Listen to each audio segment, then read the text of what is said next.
J'ai voulu sauver mon mariage, mais pas l'amour. Vous allez savoir pourquoi ce titre. Bonjour mesdames, j'espère que vous allez bien. Ça fait un moment que je n'ai plus partagé par ici. Moi, je vais bien. Par la grâce de Dieu, enfin, je vous reviens avec quelques vidéos. Allez, c'est parti. Aujourd'hui, mesdames, je souhaiterais vous partager une réflexion qui m'est venue récemment. Je me suis demandé, est-ce que je me suis battue pour qu'il m'aime ou est-ce que je me suis battue pour rester dans ce mariage, pour sauver ce qui me semblait être sacré, ce qui me semblait être juste? Et plus je pense à cette question, plus je réalise que, en fait, je ne me battais pas pour être aimée. En réalité, c'était pas cela. En fait, je ne me battais pas pour être aimée. En réalité, au bout d'un moment, je me battais pour sauver une façade, pour ne pas décevoir, pour ne pas être moquée. J'étais mariée. Mesdames, j'étais mariée. Je ne voulais pas échouer. Et dans mon cœur, le mariage est tellement sacré. C'est une alliance, on le sait tout, devant Dieu. Alors, je m'accrochais. Je me suis accrochée à ce mariage. Alors que je n'aurais pas dû. J'aurais dû faire confiance à Dieu dès le départ et laisser les choses se faire selon son cœur, selon sa volonté. Je sais qu'il est difficile ici de parler ainsi parce que, évidemment, je ne suis pas là pour prôner le divorce ni une séparation lorsqu'il y a mariage.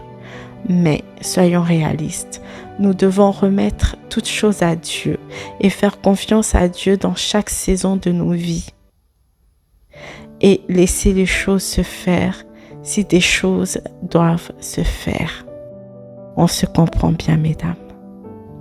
Pour revenir à ce que je voulais vous partager, avec le recul, avec la guérison aussi, je me rends compte de quelque chose de très fort, de très important. Je n'aimais pas vraiment la personne que j'avais en face de moi. Je n'aimais pas cette personne-là. J'aimais l'idée de cette personne. J'aimais l'image que cette personne m'avait montrée avant le mariage. Celui que j'avais aimé, celui que j'avais épousé. Je pensais qu'un jour, j'allais retrouver cet homme-là. Mais je ne l'ai jamais revu. Jamais plus. Je m'étais mariée avec une promesse, une version, un masque peut-être, de sa part. Et j'ai couru longtemps après, pendant longtemps, en espérant que cela réapparaisse. Et vous savez quoi, mesdames? Parfois, ce n'est pas l'amour qui nous fait rester. Vous le savez. C'est l'espoir d'un retour en arrière. C'est l'espoir de cette personne qu'il nous a montrée et de cette promesse qu'il nous avait faite. Mais l'amour véritable, mesdames, celui que Dieu a prévu pour nous, pour chacune d'entre nous, ne demande pas qu'on s'épuise à retenir quelqu'un qui ne veut plus être là, qui ne veut plus être avec nous, qui ne veut plus rien à faire, à voir avec nous, qui veut plus cheminer avec nous. Ou quelqu'un, en réalité, qui n'a jamais vraiment été avec nous. Nous savons, vous savez, je sais,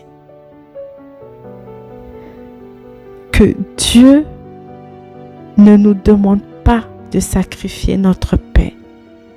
Dieu ne nous demande pas de sacrifier notre dignité pour une illusion d'un amour soi-disant parfait, pour une illusion d'un mariage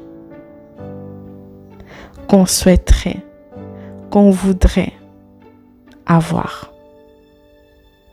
Il nous demande, Dieu, de marcher dans la lumière, sa lumière, d'être dans sa vérité, quel que soit où on est, même dans cette union. Et la vérité, même douloureuse qu'elle soit, elle nous rend libres. Et d'ailleurs, ça me fait penser à un passage biblique que j'aime beaucoup. Vous connaîtrez la vérité et la vérité vous rendra libre. Je ne sais plus c'est quel passage biblique. Si je le retrouve, je vous le mettrai en commentaire quelque part, en tous les cas. Alors, restons dans la vérité et non pas dans l'illusion de plaire, de vouloir plaire à une société, à des parents, à se voler soi-même la face, ou que sais-je. Pour terminer, mesdames, je souhaiterais quand même vous dire ceci. Si vous aussi, vous avez eu l'impression de vous être battu pour quelque chose ou pour quelqu'un, et aujourd'hui, vous réalisez que ce n'était pas vraiment pour l'amour, que ce n'était pas vraiment par amour que vous vous êtes battu ou que vous vous battez peut-être actuellement encore, je souhaiterais que vous sachiez que en réalité, vous n'êtes pas seul. Vous n'êtes pas non plus bizarre ni naïf.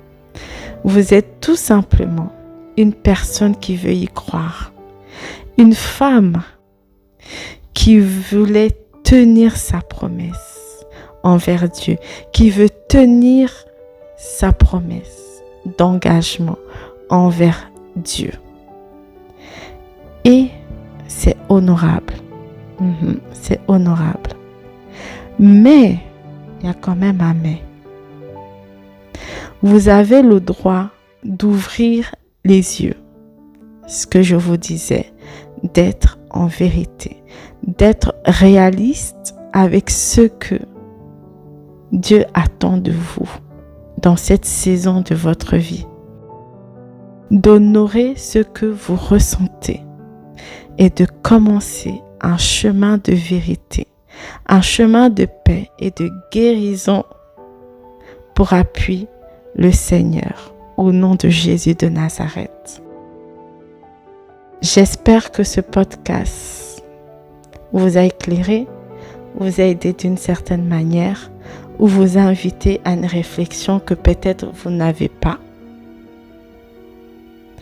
Merci d'avoir pris ce temps avec moi, de l'avoir écouté.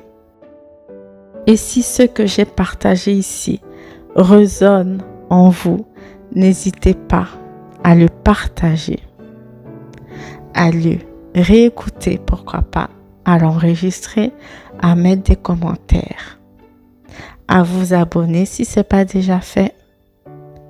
Je vous souhaite de rester toujours bénis, mesdames, toujours bénis, sans cesse bénis dans le nom de Jésus de Nazareth, dans le sang glorieux de notre Sauveur et Rédempteur, Jésus-Christ de Nazareth.